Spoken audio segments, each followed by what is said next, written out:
ফিলিস্তিন সম্পর্কে নবীজির ভবিষ্যৎবাণী আবারও প্রমাণিত হল। নবীজি সাল্লাল্লাহু আলাইহি ওয়াসাল্লাম যে 10টি ভবিষ্যৎবাণী করেছেন সেটি আজ গোটা বিশ্ব অবাক দৃষ্টিতে তাকিয়ে দেখছে। কি সেই 10টি বিস্ময়কর ভবিষ্যৎবাণী? রাসূল সাল্লাল্লাহু আলাইহি ওয়াসাল্লাম ফিলিস্তিনের দিকে কিসের আলোক রশ্মি দেখেছিলেন? এই শাম দেশেই হাসরের ময়দান অনুষ্ঠিত হবে, সবাইকে এখানেই একত্রিত করা হবে। আল্লাহর ফেরেশতারা ফিলিস্তিনের উপর কেন ডানা বিছিয়ে রেখেছেন? প্রিয় বন্ধুরা, আরও কিছু বিস্ময়কর ভবিষ্যৎবাণী জানতে ভিডিওর শেষ পর্যন্ত আমাদের সাথেই থাকুন।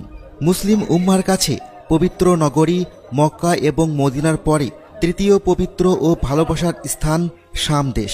কেননা রাসূল সাল্লাল্লাহু আলাইহি ওয়াসাল্লামের অনেক তাৎপর্যপূর্ণ ভবিষ্যৎবাণী রয়েছে শাম দেশকে কেন্দ্র করে। কুরআন সুন্নাহয় বর্ণিত তৎকালীন সময়ে শাম দেশ বলতে বর্তমান সময়ের